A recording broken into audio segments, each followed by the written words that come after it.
welcome back to a very special edition of the PFF Podcast.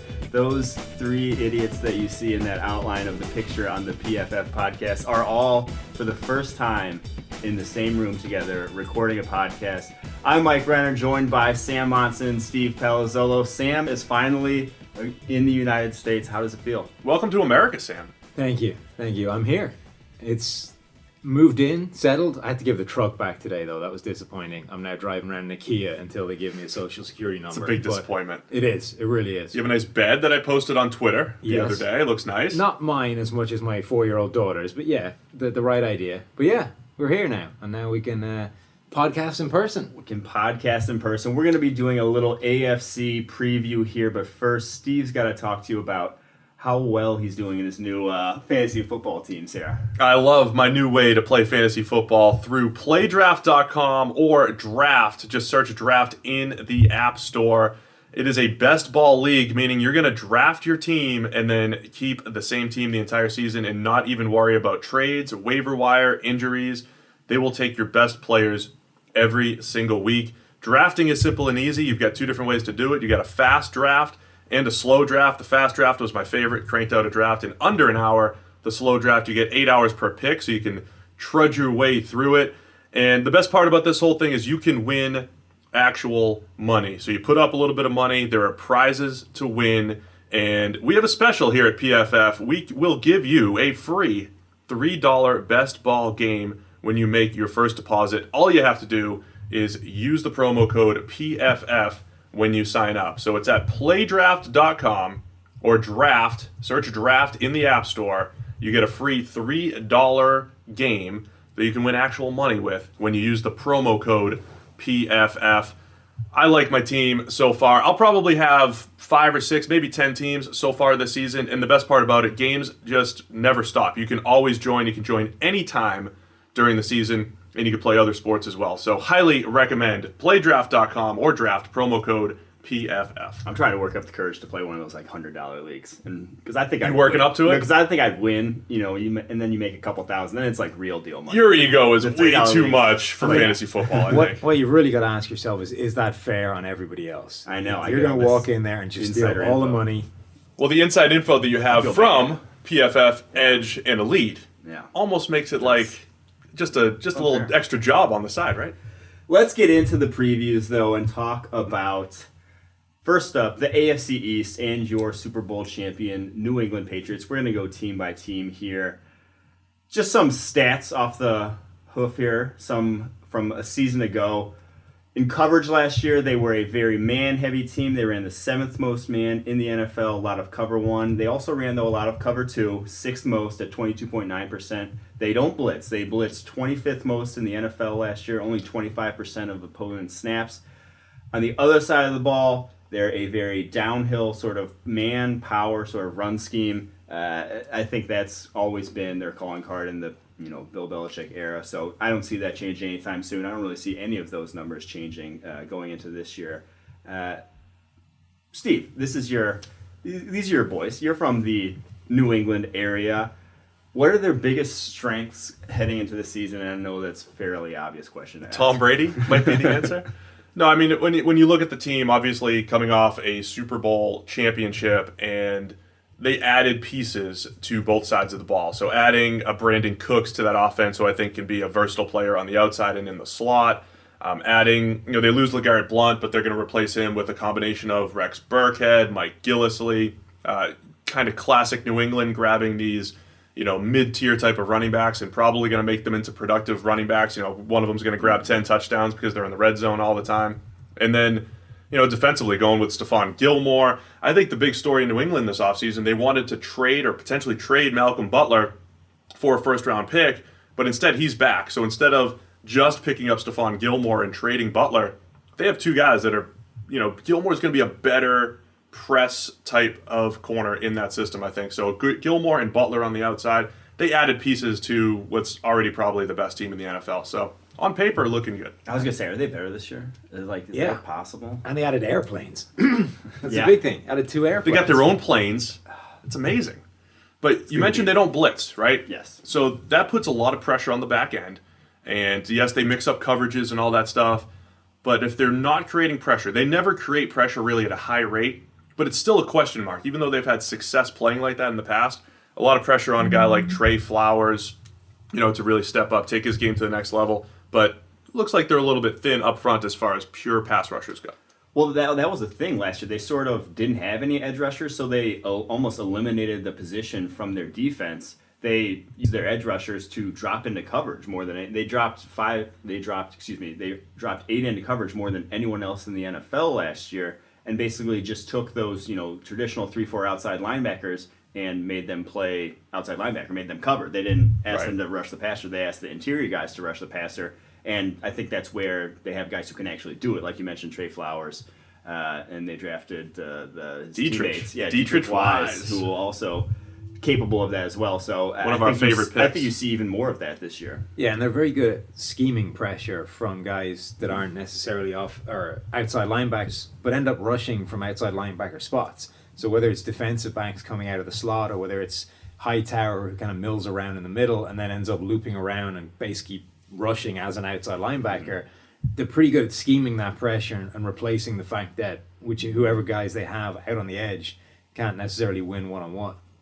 Is this their biggest weakness then? Is that just pressuring opposing quarterbacks? Is that, would you say, their biggest weakness? I mean, it might be, but they can still get pressure. It's just they're not doing it the same way as everybody else. So I suppose on paper, conventionally, the lack of true difference-making edge rushers would be a weakness, but they're really good at papering it up. And even historically, when they do have the edge rushers, they're always playing, they're all about, gap sound, pass rushing. It's not always, some teams just kind of like let their guys go. And if you lose contain, it's not the worst thing in the world. Just go get the quarterback. They're always a little bit more controlled in their pass rushing. It's always been kind of a Bill Belichick type of staple. So kind of a weakness, but also a lot of it's just style and the way they like to play. Yeah, you definitely saw that with Chandler Jones just from his career in New England. Yep. Just the production and the grades we saw from him there. Going to Arizona where he has a lot more freedom, a lot more blitz, a lot more one-on-ones. A lot more pressure. He had a lot more pressure. So that's always been, like you said, they've done that throughout the whole Bill Belichick era. So this team, people are talking 16-0 again after 10 years, after a decade later. Is that a possibility? Is that the best case scenario? Does this team go undefeated, Steve?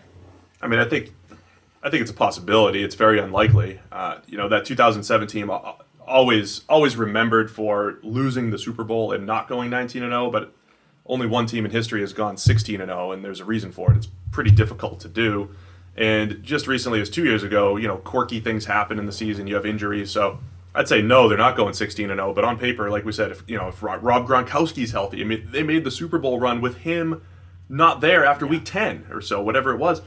So on paper, looks great, but pretty tough to go undefeated all the way through the year. It really is. I mean, the scary thing is, though, on paper, this team does look better than last year. The opposition, I think, looks worse than last year. When you kind of look at the AFC, it's always New England. Steelers. We'll touch You on love the later. Steelers. Yeah. I know you love the Steelers. I mean, the AFC is almost always New England's to lose running into the season. But now, more than the past couple of years, it looks conclusively theirs to lose. Well, just in the division, the Jets look like an average SEC team. Buffalo's got question marks in a new regime, and Miami was looking pretty good until Ryan Tannehill got hurt, and they pulled Jay Cutler out of the broadcast booth. So just in the division, it looks like they're starting 6-0.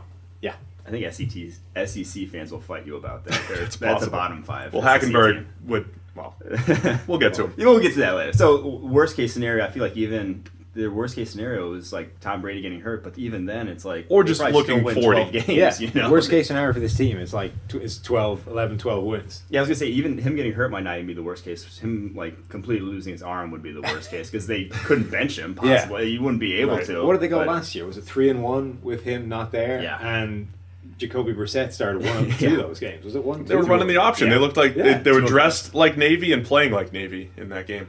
So they're gonna win this division. There's just there's no chance they don't in my mind. So clearly the favorites going into the season. All right, on to the team that finished second place in the AFC East a season ago, the Miami Dolphins. Some numbers on them: they were very zone heavy, 5th most zone in the NFL in terms of coverage, 71.1%. Very zone heavy on the other side of the ball in their run concepts. 49.3% of their runs were outside zone. 31.8 inside zone. This is just a very zone. They love zone down in Miami. It's all zone over there. So can they repeat going 10-6 with Jay Cutler? Is this a team that even has a chance of getting back to that level at this point? I don't love it. I mean, we talked about Cutler in depth on the Big Time Throwcast this week, which is also here on the PFF Podcast. If you guys have downloaded, please listen into that episode. But Cutler is just so boom or bust, and Tannehill, I thought Tannehill had a pretty nice season. I don't think it was anything spectacular, but statistically it came out pretty good. And one of the things we talked about on the Big Time Throwcast is head coach Adam Gase seems to be one of those coordinators who can have better statistical seasons for his quarterbacks than how well they actually play. Whether it was 2014 Peyton Manning, whether it was Cutler in 2015, Tannehill last year. So maybe you can get a little out of him. But man, if Tannehill was the quarterback, I think you're talking about this 9-7, 10-6 type of team. With Cutler, he's just so boom or bust. I don't know. I don't even know if he's boom or bust anymore. It's just Jay Cutler. I mean, there's got to be a cheaper way of getting that many interceptions over the course of a season. What about poor Matt Moore? Yeah. I mean, Matt Moore, it's difficult to feel too sorry for him because he's getting paid millions to have another season of holding a clipboard. Relatively. So, from that point of view, it's limited sympathy for Matt. But, yeah, I can't imagine that Jay Cutler is going to be much, if any, upgrade over Matt Moore, who was already there and you didn't have to pay $10 million extra to. I don't see the point in going out and getting Jay Cutler other than, I mean, it's clearly a familiarity thing with Adam Gase. Right. I'll be honest. I think Jay Cutler's going to have a good season. I think he's going to have one of his better seasons of his career. One, it's not like he's old. It's not like he's on the downhill of his career. He's still in his mid-30s. He's not, nothing should be sliding. But mid-30s, physicality. Mid-30s in Jay Cutler years is like 45 for any normal person. Fair enough. And I think this offense has pieces on the outside, as good a pieces as he's ever had. He had the 1 year with Alshon and Brandon Marshall where he had some success, and the Bears offense actually looked good that year. He has with Jarvis Landry, with Devontae Parker, with Devontae Parker this year. Leonte Carew as well. Like, they have some pieces there. Julius Thomas, that there really aren't many excuses for him on the outside. There will be pressure. That offensive line still not anything special. The guard position could be a nightmare. That's pretty much a yearly tradition there in Miami. But Ryan Tannehill made a lot of that pressure look worse because he has some of the worst pocket presence in the entire NFL. I'm not saying Jay Cutler's is good, but I still think it's better than Ryan Tannehill's in terms of avoiding pressure. So I think the offense could just run a little more effectively. And then you add in Jay Ajayi, who I absolutely love. And I just think he was so good last year. I just think they have potential to be better offensively. I would say that you're just getting caught up in the Jay Cutler potential thing. Since teaming with potential since 2006, Jay Cutler. Well, I think the first thing, I think there's a reasonable chance that Jay Ajayi comes a little bit back down to earth. No. I mean, we talked last year about just the way he ran, that kind of reckless, violent abandon in terms of gaining yards after contact. That is so difficult to sustain for any kind of period of time. If he doesn't have better run blocking this year, I think you're going to see him kind of come back to the pack a little bit. But the other thing, with the Jay Cutler thing, it's always about potential and what he can do and the big arm and all this kind of stuff, right? But if you look at his career and just what he's actually done, he has basically had 2 good years over a decade. He has as many years with a PFF grade of under 50 as he does with ones above 82.2. He's basically got 2 years in the dark green of PFF grades, which is, very good. 2 years, and one of those was 2008. So you're going back a decade for one of his good 2 years. The other one was 2013. And then you've just got a career of average nothing bookended by 2 terrible performances. Just a wet blanket over there, Sam. At some point we have to stop expecting Jay Cutler to play well. Also, the other thing is, he couldn't have been doing anything football related this offseason. But maybe that's better. Maybe less is more for Jay. When they say coming off the couch, I could easily imagine Jay coming right off the couch. He's taking nude Instagram photos. I mean, it's all right. It's all right. He's ready to go. Can we talk about the defense for a second? I went into the draft really concerned about that defensive front, and they grabbed Charles Harris in the first round. Nice pick. But you look at Cameron Wake, still performing, but old. And Ndamukong Suh's in there. He's still great. Jordan Phillips at defensive tackle. Still some question marks there. And William Hayes, just this weird career arc where it's like a 28-year-old breakout player for the Rams. He's been excellent the last couple of years, but that's an old defensive front. So adding Charles Harris was great, but I could see this defensive front just because of age just not looking good at some point. They could struggle against the run too. Not really any defender up there that's a plus run. And Ndamukong Suh at times can be disruptive against the run. I don't like his consistency. He's very overly aggressive at times, and Jordan Phillips at nose tackle has always worried me because he gets blown off the ball against double teams. So they could again struggle against the run. And when you put Lawrence Timmons, Kiko Alonso behind them, those are not necessarily sure tacklers. Old. And Timmons looked old. There was a reason why they were not. The Pittsburgh Steelers weren't going to lock him down. Yeah. A career guy there weren't going to let him stay for any longer. That brings you to coverage. So they're probably going to struggle against the run, and then if anybody does pass on them and they get it away, they could struggle badly against the pass as well, because that secondary is pretty ugly. I mean, Byron Maxwell actually played relatively well after they benched him last year, but the fact that they benched him is not exactly a ringing endorsement. Yeah. We've been trying to give their best case scenario. I think their best case scenario is, obviously anybody's best case is anybody just playing well above their skis, right? But Xavier Howard is a guy that you and I talked about in depth, Sam, during the draft process. On one play, he looks like Richard Sherman. The next play, he looks like a guy from your Irish football league. So, hey now. Howard has so many ups and downs, but he's got that, if all goes well for him, potential. And then Cordrea Tankersley, who they got in the third round, another long corner who could play some press man. So if they just could get these young corners to emerge, I think that's their best case scenario. Because on paper, this defense, it looks like it could be a rough season, especially if that front four does not dominate.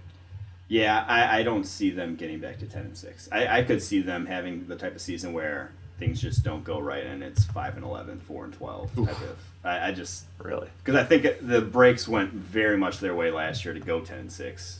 You just come back to average. Add in the fact that Jay Cutler is. So that's worst case for monster Miami. wildcard. Worst case for Miami is that defense kind of falls apart and Jay falls apart as well. Same old Jay. Yeah, the two of them together and you get a complete nightmare. Right. All right, let's keep it moving to the third place team from the AFC East this season to go, the Buffalo Bills. They obviously some turnover on the offensive staff last year. They were a very power, pin and pull, inside zone, outside zone type of team last year. Ran a lot of option stuff.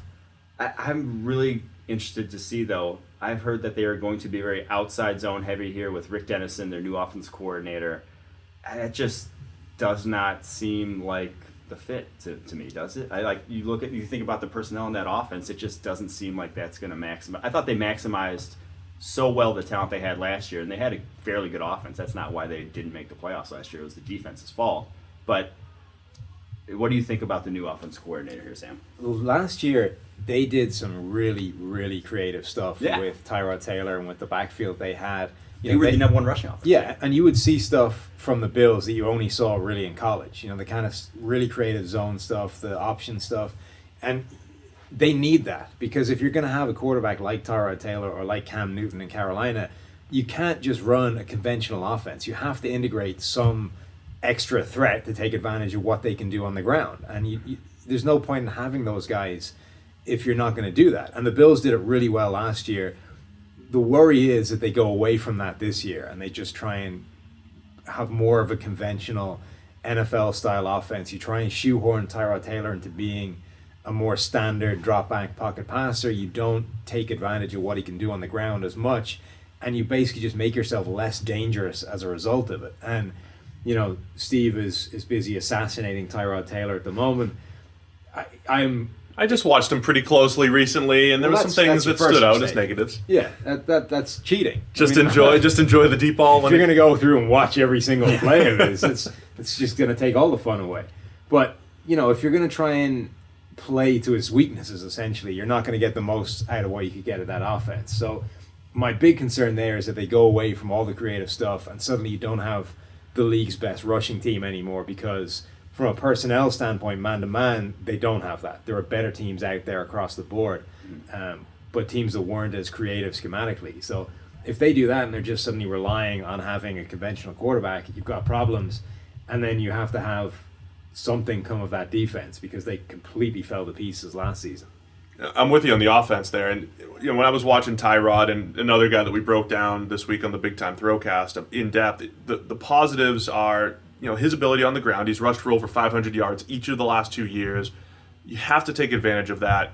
The thing that always comes to mind with Tyrod, though, is he just doesn't seem like that guy that's going to piece together 10 and 12 play drives over and over, right? He's going to make a few big throws down the field. Seems like almost once a week he's dropping in a perfect deep ball.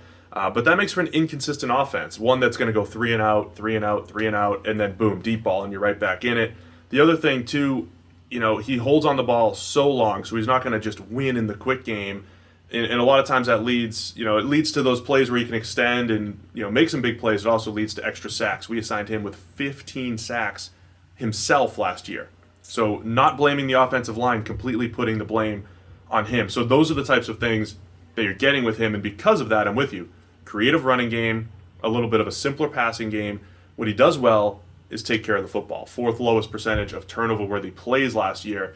And it's in part because he doesn't take some chances, but in part because he's going to do a good job of taking care of the ball. So run game, it's got to be that old school run game, play some defense, and just don't lose the game type of mentality. And the Tyrod Taylor thing is why, because he's going to be inconsistent and you're not going to get that Tom Brady methodical march down the field drive, that's another reason you need that option stuff in the run game, because you need free yards. You need plays that are going to give you 8 yards at a time, because that gives Tyrod a couple of shots to pick up the first down, not just one to pick up a 4-yard play that would be a gimme for a guy like Tom Brady or Aaron Rodgers. With Tyrod, it's not. You need to buy him a screw-up play. Right. Let's go to the other side of the ball, though, where, that was the defense was why they did not, was why Rex Ryan ultimately got fired, because it just wasn't good in terms of overall PFF grade metric. They were 24th in overall defense, and run defense was torched down the stretch. Oh my gosh, the Miami. J.J. put 200 on them twice. His whole career was against Buffalo. It really, is there reason? I look on paper and it just doesn't seem like there's reason to think anything's going to change. They lost Stephon Gilmore, replaced him with Tre'Davious White, their first rounder, but you can't expect a first round corner to come in and make an impact like that. So I think you're just looking at schematically going to help them out. Anything? I think you're just looking at this big transition year. If McDermott's going to implement a similar system as he did at Carolina, that's almost the polar opposite of Rex Ryan, right? Rex wants to play man, get after you, blitz from all angles, or at least give the impression that he's going to. And Carolina's just going to sit back in that cover 4, cover 2 type of look, play a little bit more zone, and trust their front 4 to get pressure. So I think you're just looking at a transition year. And for Bills fans, the question is going to be Shaq Lawson, his first extended action after missing last season. What's he going to look like? What are the new pieces in the secondary going to look like? You've got Micah Hyde coming over from Green Bay, Jordan Poyer from Cleveland, Tre'Davious White, the first-round pick. How are those guys going to fit into the scheme? How does Ronald Darby fit into the new scheme? I think those are the big question marks, but it definitely feels like a transitional year defensively. It feels like a big kind of, there's a lot riding on young guys there that need to step up quickly. And just from the schematic point of view, it feels like one of those two corners are in the wrong scheme. I'm not sure that you can pick a defensive scheme that suits both of those guys. I think either you're going to have a system that Tre'Davious White excels in, or you've got one that Ronald Darby plays well in and White is going to struggle in. I don't know that you can combine the two of them particularly well. I think they're two different types of players. I liked White's versatility at LSU. I think he could play in the slot a little bit too. I think he can handle a man or zone type scheme. I guess my question for him was size-wise, if he could really hold up on the outside against NFL receivers. But we liked White quite a bit. He just had 2 good seasons sandwiched in between a really, really bad one in 2015, so there's a consistency question there. Other than the fact that you need a lot of young players to step up quickly in this defense, the other concern is at linebacker, where the guys with talent appear not to be starting, which is not a good sign. Gerald Hodges has played really well in limited snaps over his career. Now, admittedly, that's in a couple of different places now, and he keeps getting limited snaps, presumably for a reason. Right. And then Reggie Ragland, just hasn't seen the field yet, and now is supposed to be the time we see Ragland. He's getting dropped down the depth chart, not coming up. So that is concerning, because the guys ahead of him are nothing to shout about, and Lorenzo Alexander is being moved inside from the edge. That guy can't go more than 5 minutes without being asked to change a position. But he had this breakout season as an edge rusher. random sack artist. Even if he was going to, take a step back and regress this year, based on the fact that he was unlikely to repeat that random out of the blue career season, I think it's going to be even worse asking him to move to a completely different stand-up linebacker position, and he's not going to be rushing the passer nearly as much. That whole linebacker core looks ugly. Yeah, just bottom line, I don't think the Bills are going to be as good as they were last year, which is like crazy to say. But it's okay. It's a new 7 regime. wins. It's a rebuild. Yeah, it's like it really. That's how I would look at it if I was a Bills fan, because there's just not much. But I get excited about. But it's alright because they have a scapegoat. Because now when they suck this year, they can blame it on Tyrod Taylor and move on and have a worse quarterback. Will, yeah. Just speaking to Tyrod long term, I mean, I think he's a bridge quarterback. They did the right thing to bring him back. You play to his strengths while he's there, but they're very much in the market for another quarterback. That's just what he is. They definitely are the way they've behaved. I think that he can be. Look, my take on Tyrod Taylor is that Super Bowl this year? No. Okay. Look, that was last year. It was a shot in the dark. It didn't come off. It was fun. We've all had them. It was fun. My thing on Tyrod Taylor is he's never going to be Aaron Rodgers, Tom Brady. He's never going to be a top 3, top 5 quarterback. But he will probably always be a top 15 quarterback. At which point, you should probably stop looking and just try and win with that, because the chances of upgrading on one of the 15 best quarterbacks on the planet is minimal. 15 best. I don't know if he is. I know. So I feel like our grades. He grades well in our system because he takes care of the ball. He's not a 15, and because he's not a he top makes 15 things happen with his passer. legs. He's a top 15 quarterback. Well, yeah, when you add in the value from the run, Yeah. the problem with that is passing is way more valuable than a quarterback running, so that's where the issue lies. And that's why I can understand the coaching staff coming in and saying, we have to have this debate at least. Do we want to have Tyrod? I think he's a good bridge quarterback. They need to move on. Their best case scenario is they still, run the ball extremely well. They're creative. Tyrod hits those deep balls, and all of the youth emerges on the defensive side. I'm just saying, Tyrod's grade last year, passing grade, was 80.8, which is pretty good. Where did that rank? 16. So he's in that top 15 ballpark. Ahead of Ryan Tannehill, who you were talking up. Okay, guys, let's take a quick break to talk about beer. I'm talking about a beer delivery service called Tavor. It's through their app. All you have to do is sign up, and they will give you beer options every single day. 2 options on their app, and you're not required to do anything. This isn't a Beer of the Month club. They get stuff from over 400 independent breweries. And this is the way to get beer from stuff that's not in your area. You only pick the beers that you want. You just throw them directly onto your cart, and then it is a flat rate to ship it, whether you're sending 1 beer or 300. So you can just stock up on beers, tell them when you want to ship it. It's a flat rate, and you get what you want. So like I said, no strings attached. You sign up, get the beers you want. It's called Tavor. And just so you guys know it, the spelling is Tavour. Go check out the app, download it today. They sent us some free beer. We love it. We may have had a few in the office, and we think you'll love it as well. Let's go on to a team that would love to have Tyrod Taylor as their starting quarterback right now. They would. Or literally almost any other quarterback in the NFL, besides the ones they have. The New York Jets, who last year blitzed the 3rd most of any team in the NFL, played just terribly recklessly without a lot of defensive talent. Is that how you describe it? They played cover 0 the 3rd most as well, 5% of their snaps, which with the personnel they had, the results speak for themselves. Also, interesting stat here, they ran the most draws of any team in the NFL last year. So look for that in 2017. From deep in the PFF Yes. database, Mike Renner. Is there any reason to think they won't go 0-16, Sam? Yes, because going 0-16 is almost as hard as it is to go 16-0. So again, using the Patriots Same argument. logic, they probably won't do it, but they might give it a really good shot. I think it's worth reading a little bit of news on Christian Hackenberg, since we're getting to the Jets and their quarterbacks. The New York Daily News reports that the Jets' top priority with Christian Hackenberg this summer has been to gradually build his confidence.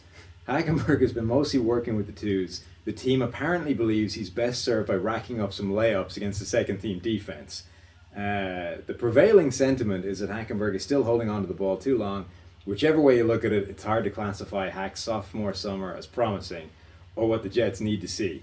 He'll be on the spot Saturday night against the Titans. They just have him read the a bunch problem of with Tony Robbins books. The problem with Hackenberg, though, isn't when he holds the ball; it's when he throws it. That's the issue. It's worse.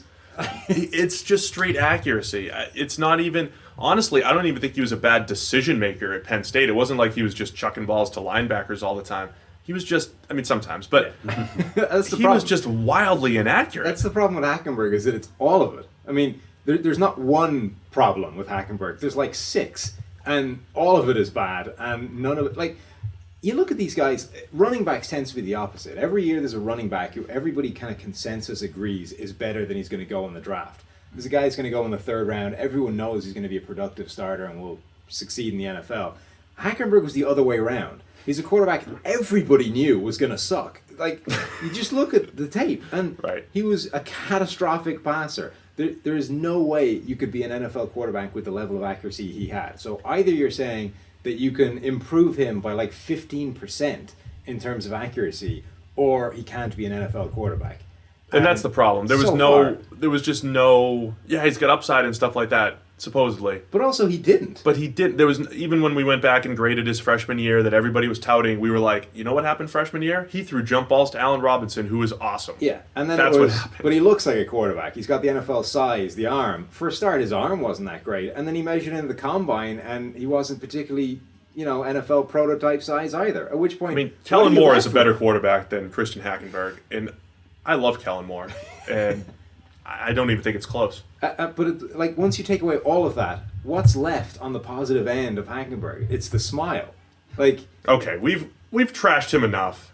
You can never trash him. Here's the thing: even if he turns a monstrous corner in his career, even if he turns out to be, his accuracy is much improved, decision making, all that takes leaps and bounds and goes forward this year. Yes. They lost their top 3 receivers from a bad offense a season ago. Oh, he's also got no shot. No one. Yeah, they have no one. But he's got the same built-in excuses that he had at Penn State. Well, we blame the coach. We blame the offensive line. We blame everybody. He can blame the Jets personnel because it is terrible. It really is. Yeah, I mean, the thing is, he's going to be their 3rd-string quarterback. So, but the problem is, look at the first 2.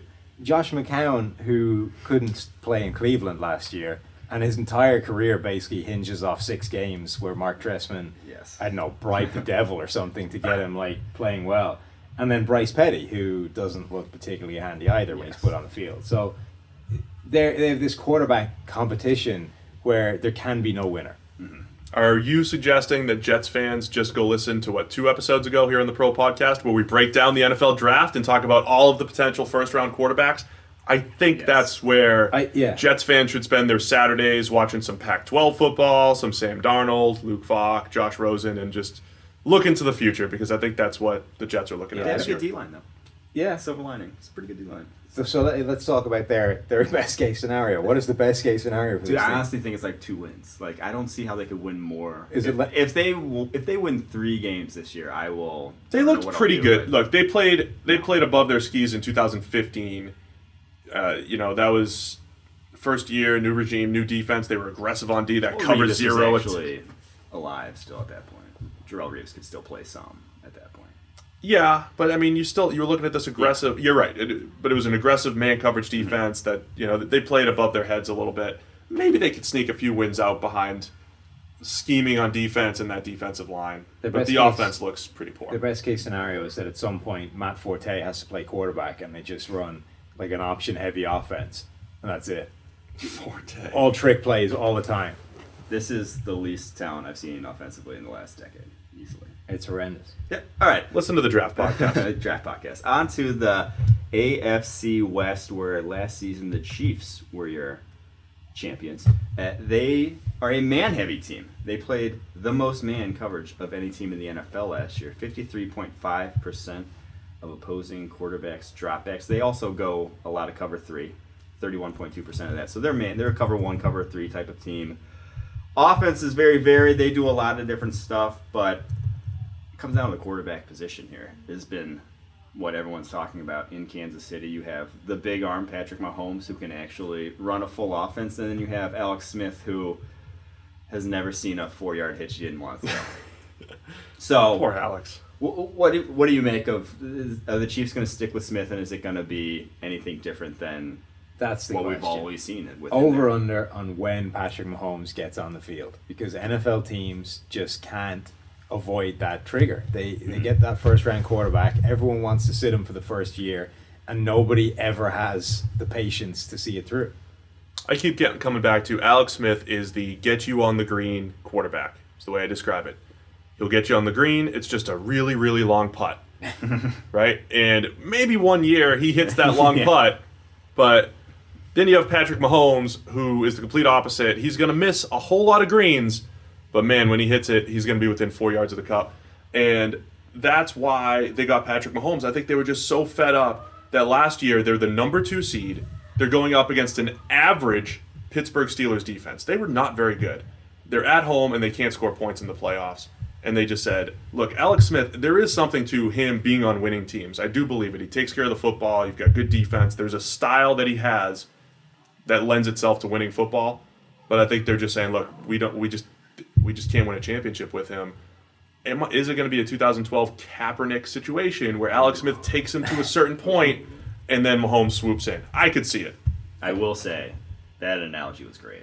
Like, I was pretty floored. That was, like, really spot on. On the green? Yeah, that was a really good analogy. Thanks. If you've been listening to my other podcasts, that's like the 12th time I've dropped that one. Alex Smith is like an older, less exciting version of the Tyrod Taylor thing we were talking about before, where he has a very defined level, and you can probably win with it, but it's way harder. Like, if you have Aaron Rodgers, it's really easy to win games. If he's playing well, you have to actually try to screw it up for him not to win. Whereas if you have Alex Smith, you can win games and he probably won't lose one for you, but you have to work so much harder for you to win with him there. And I think the Chiefs have just decided that they're fed up with that. It's too hard to win that way. So let's try and do what everyone else does and have the big swing at the quarterback. And I really like the move to just go, look, there's a quarterback. Let's go get him. He's got big talent. We have a guy who we can play for a year and sit him and at least try and do it the right way and develop this guy. The question is whether they're going to have the patience to stick it through for the entire season and kind of unleash Mahomes next year, or whether there's going to become a point where Alex Smith has a bad game sometime in November, the Chiefs are, in contention, they drop a game, and suddenly it's, let's throw the rookie out there because he's got the ability to win those games, and that could be terrible. Right, because the Chiefs have a defense. I don't know how the week-to-week numbers always look, but I think in any given week, if you look what that defense has done over the last couple of years against good quarterbacks too, they've played really well. I feel like they can play championship-level defense. If they can get a more consistent play out of their number 2 corner, they can rush the passer. In any given week, the Chiefs' defense can play championship-level playoff type of defense, and it's a matter of getting the right quarterback play and putting the pieces together offensively. And offensively, when you have Travis Kelce, who's just, the number 2 mismatch player in the NFL behind Gronk, you've got Tyreek Hill. They've got some pieces now to be able to move the ball. So Mahomes was just this natural playmaker at Texas Tech, outside the pocket, outside of the flow. I can't wait to see what he can do with Andy Reid and how much they kind of try to harness him versus letting him be a playmaker. That is the thing. When you're trying to point out the biggest weakness for the Chiefs, there's not really any one unit where you're like, oh, that's going to hinder them. That's really going to be wide receivers probably. That would be the one. The most, but it's not even like I'd say like when you when you lump though. in Kelce into that, it's like Right. you still have a fairly competent receiving core. So it's Kelce and Tyreek's creativity helps. And then, like I said, the number 2 corner is not good, but you have a really good safety in Eric Berry. You have another really good corner across from Marcus Peters to where it kind of gets hidden. There's really no huge liability on the team, but that's why you don't want the on-the-green quarterback. You want the one who might hit you the home run. Right. We're just mixing mixing sports, cross comparing, but it all makes sense, Mike. That receiving core, though, is it's weird now. In that now you have these 2 guys that are run after the catch weapons. You have essentially a couple of gadget type receivers, and you have no real wide receiver because you cut the only one you had. They could use a guy like a Jeremy Maclin. Yeah. Right? Wouldn't that be a perfect fit? They're going to do my jet sweep action every play. That was That's who what else they're did I doing. suggest That's was what the gonna do that? Panthers are going to Panthers are going to do. do it too. Jet sweep action every play. It's the new thing. You heard it here first. Just to wrap it up on Alex Smith, there are a handful of times throughout his career where he's made big throws. You could think back to the 2011 playoff game against the Saints. There was the 2013 playoff game against the Colts. There were a couple games he went head-to-head with Peyton Manning. Even last year against the Broncos, he made some big throws. I just don't understand why Alex Smith... I wonder if all of a sudden this year he just comes out of his style, his conservative style, and says, I get this guy behind me. I'm going all out. I'm going to make these plays, because he's at least flashed it at times in his career. Nothing in the world more certain than that not happening. I'm hoping. I just want to see unleashed Alex Smith. By the way, if you look at Alex Smith's career PFF grades, they're basically better than Jay Cutler's. It's just a different. It's a completely different style. Oh yeah.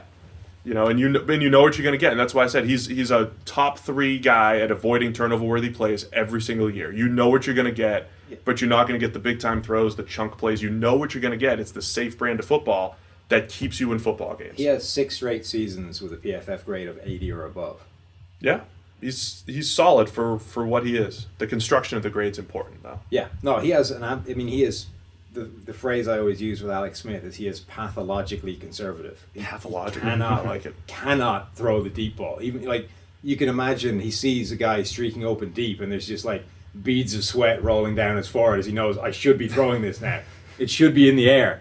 He also showed a bit of deteriorating arm strength last year. I thought there were a lot of just poor passes down the field. So, well, there you have it. Those are the Chiefs. All right, let's keep it moving to the AFC West. On to the Oakland Raiders, who looked awful in 2 games against the Chiefs last year. That offense was such a weird offense to me, just the way they would disappear in certain games, and the fact that Derek Carr's yards per attempt was just so low. Like, the way he plays, I know they signed him big money over the offseason, but I still have some question marks about Derek Carr, about this whole team in general. Everyone picks them, I think, this year to be, the favorite in the West. One of the favorites in the one of the teams in contention for the whole AFC. But am I crazy in thinking that they could take a step back this year? I mean, they were good. They were a good team before Carr got hurt. So the idea of them taking a step back isn't crazy, because they were really good last year. But I think they continue to improve. The offensive line we know is good. I think Carr has continued to get better year over year. It is a little quirky that his stats, I don't think, have matched up with PFF grade. I think his grade has been better than his stats, so I understand his critics, but I do think he knows how to throw the ball down the field. He has a good rapport with Michael Crabtree, with Amari Cooper, so I think he can do it. But to your point, maybe open it up just a little bit more this year.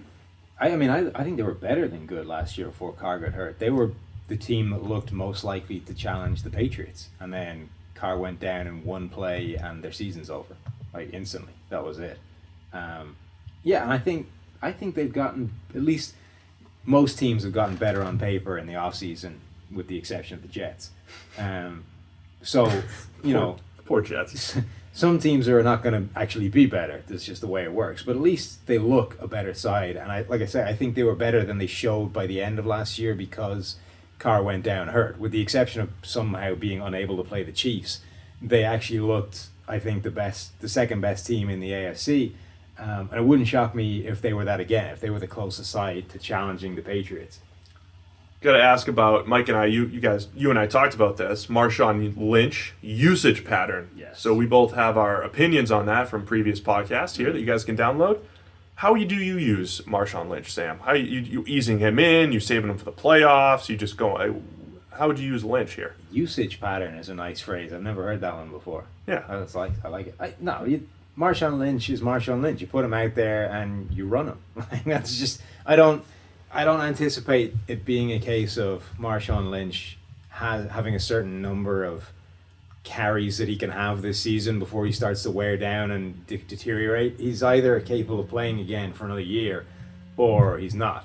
So I think you put him out there early, you're going to find out what you have in Marshawn Lynch after a year sitting around, and if you get the beast mode back again, you ride that. Mike, you just ride Elijah Hood? Yeah, well, I'm riding Elijah Hood in the early season you put in beast mode when it comes to playoff time, because I think they're still going to be good enough they'll be a playoff team when it's all said and done, maybe a wild card, maybe not necessarily the champs there, but my concerns are on the other side of the ball. Defensively, that's where I still get worried, because Sean Smith wasn't Sean Smith last year. The money they paid him, he did not live up to it whatsoever. Right. David Amerson has been a roller coaster over the course of his career. We've seen him play well. We've also seen him get burnt badly at times. Gary Conley is a rookie cornerback. Again, any rookie cornerback, you just don't know what you're going to get out of him. That transition to the NFL can hurt guys. We saw Vernon Hargreaves be terrible as a rookie. We've seen other guys do very well as a rookie. So I think the back end of that defense is still where I'm like, you can't have a secondary with that many question marks and call yourself a top tier team. Yeah, we talked about this a few weeks ago. I'm interested in if they start to play a little bit more matchup man, because one of our astute listeners said he was a little disappointed that we didn't mention that Gary Conley is more of the speed type of cornerback when they have just length in guys like David Amerson and Sean Smith. But I think it's a good point because you've got the length in Sean Smith, David Amerson. They could take out some maybe longer, bigger, taller receivers.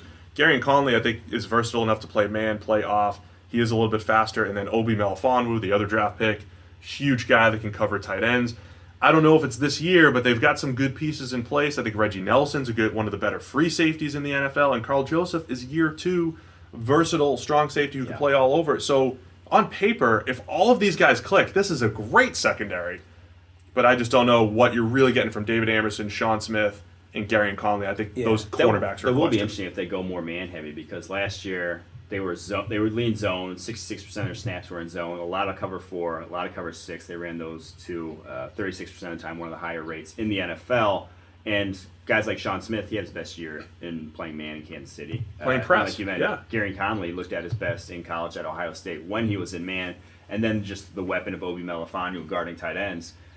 It will be interesting to see, because I think that fits their personnel so much better. I mean, I think at this point, Sean Smith almost has to be in man because he just doesn't have the quickness to stick with receivers anymore. So you either need to move him to a different position or you need to play man and let him press a guy, because, I mean, if he doesn't, you saw what happened with Brandon Cooks. Was it week 1 last season?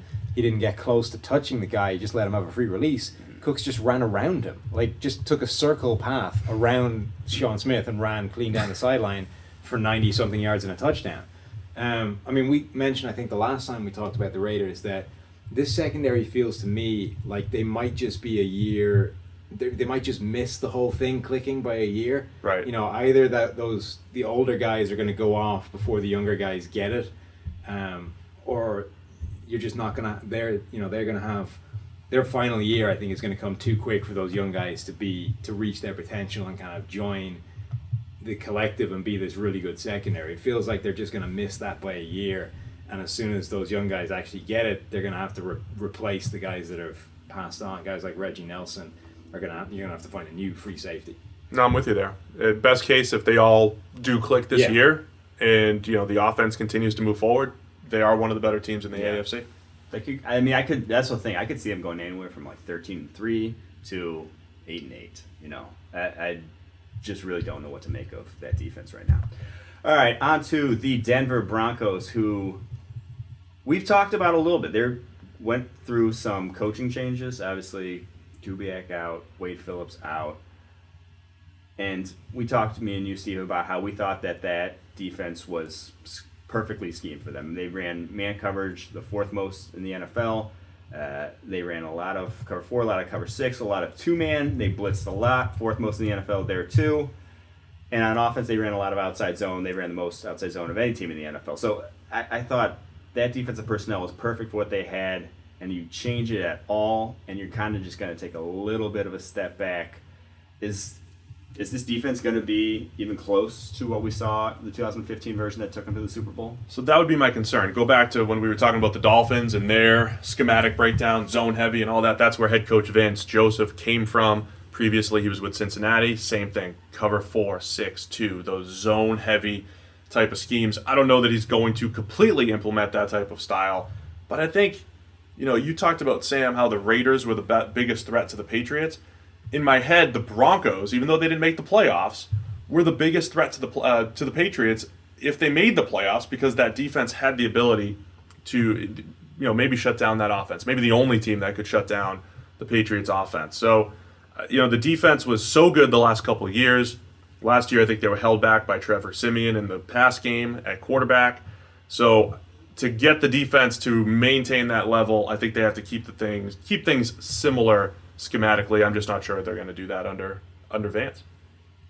Yeah, my big concern on that secondary is, are you going to get anything like the play you got from Aqib Talib last year? Because his career baseline is just not even close to that. In terms of PFF grade, last year was a 90.6, which is one of the few players to hit our kind of blue chip elite status in terms of grading.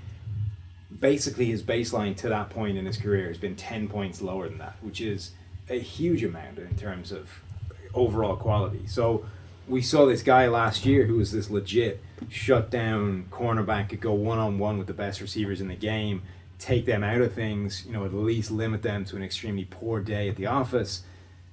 But that's the first time we've ever seen that guy over a season. We've seen him flash that in games. Yeah, there's definitely been points in his career where he's looked like that, but last year, consistency. Yeah, he's been able to do it in a game or two, but over the season, you've never seen that. And last year, you got it for basically 16 games. So if you get that guy again, I mean, that has a transformative effect on a defense, because we know Chris Harris is maybe the best slot defender in the game, a guy that can play outside. You're going to get consistently good play out of him.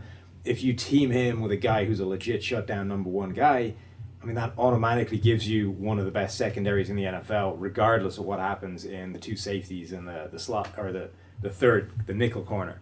If you don't get that, and basically you only have Chris Harris and a guy who flashes the ability to do that, but really just plays kind of boom or bust cornerback, I mean, that immediately becomes not a particularly good secondary. That becomes not a problem, but it goes from being a strength and one of the best units in the NFL to being just another secondary. Right.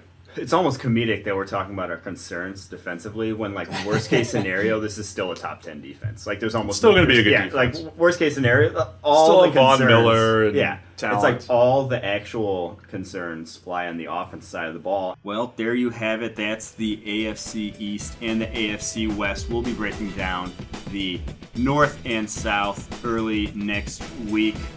Make sure you guys go to the website and check out our new PFF Edge and PFF Elite products. They pair all the tools you need to win your fantasy leagues. And as always, we'll be giving a free Elite subscription every week if you go and rate us 5 stars on iTunes. Leave an email, leave your Twitter handle, leave some way of contacting you, and we'll be selecting a winner every week up until the season.